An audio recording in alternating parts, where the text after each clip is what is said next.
Urban Fitness Friday Focus. Okay. Again, I don't know how we've waited this long to touch on this subject, but we have, and we've had a huge amount of questions in on this topic, and I'm sure we'll continue to get a ton of questions on this topic.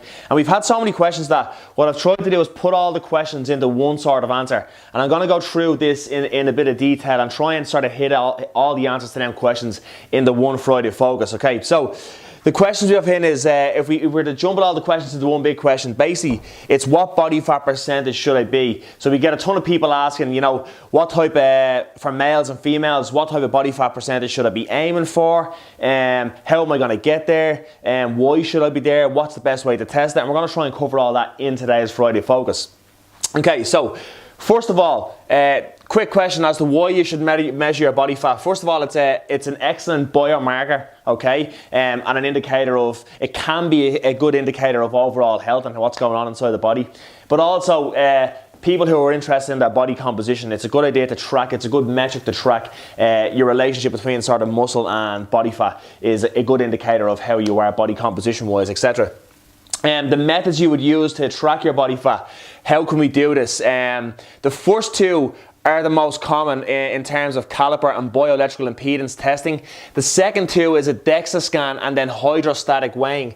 These two sort of being the gold standard, but they're expensive and they're very hard to repeat unless you've got a lot of money and time on your hands. So a lot of people tend to stick towards the calipers and bioelectrical impedance. Now, with calipers, this is my favorite way to do it. Make sure if you are getting somebody to test with the calipers that they have a good bit of experience with the calipers and that they can sort of repeat the same test over time. My experience with bioelectrical impedance is it can be very inaccurate, and it's really hard to sort of replicate the situation every time when you do this. And I've had clients, I've had experience with clients over the years when they've come in, and I know they've made progress in terms of their overall body composition, whether that be body fat, etc. And the bioelectrical impedance machine has given them a different story. So I tend to like to stick with the calipers. It's just a nice, accurate method, and you know, if I do that test in the same sites and the same people over time, I can get accurate readings. Okay. Now, the ideal body weight or body fat percentage per average person. Okay. Now, this is just for the general population, okay? Obviously, if we're dealing with athletes or we're dealing with physique competitors or bodybuilders or anything along them lines, this is going to differ. But what I've tried to do is just put it into somewhat of a norm for general population as to what we sort of recommend people should be aiming for, or what the goal should be to get to in terms of body fat percentage. So if we look at males, anywhere in between that 14 to 17% bracket is going to be a good zone for, say, overall health. And then with females, we're talking 21 to 24. Now, you might ask, why is the female percentage higher? And this has just got a whole lot to do with physiological reasons in the body, hormones, etc., as to why the female body fats are generally a little bit higher and why they should remain a little bit higher. Okay, so usually what I say to people is, look, you should be aiming as a male to get towards that sort of 15% mark. I always use 15 as a figure, and then with females we always use 20% as a marker just to get to, so just to have some sort of direction and goal to sort of run towards with your body fat percentage.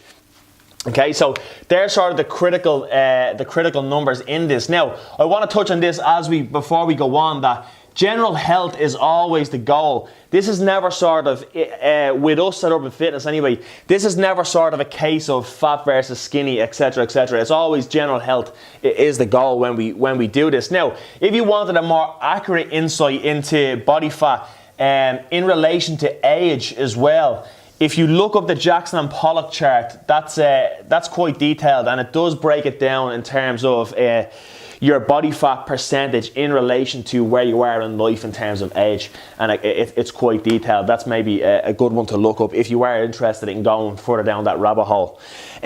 What I will say always is, when you are chasing the body fat percentage, I'm sometimes wary of body fat percentages, and the reason being is when I take your scores with a caliper test, it will give me a millimeter reading, and then there's a huge amount of formulas that I can use to get to these numbers by plugging in these caliper readings into different formulas. Now, to give you some sort of perspective on that, if I plug my caliper scores into one formula and it tells me I'm 17% body fat and I don't really like that, I can then go and plug those same caliper scores into a different formula and that will tell me I'm 15% and I'll give it a double thumbs up. But it's not really too accurate in that way, okay? So you've got to try and, if you are doing that, make sure you use the same formula over time and always try and keep it as repeatable and as accurate as possible. Moving on then, I feel personally, for general population, obviously, this again isn't speaking about physique athletes or bodybuilders who obviously really need to go after the low body composition or low body fat for performance or for competition. But I'm talking about in terms of general population and the high percentage of people we would train at Urban Fitness. We always push that you should be chasing a specific body fat percentage or a specific body composition, first of all, for how you feel. So is it going to make you feel good? And we generally tell you to aim for that sort of body composition bracket or body fat bracket that's going to keep you feeling your best. A lot of time when people go into low body fat levels, it can have an effect on obviously mood and happiness as well. And for general population, that's not good. So we always tell them, number one in the priority list is how you feel. Do you feel good?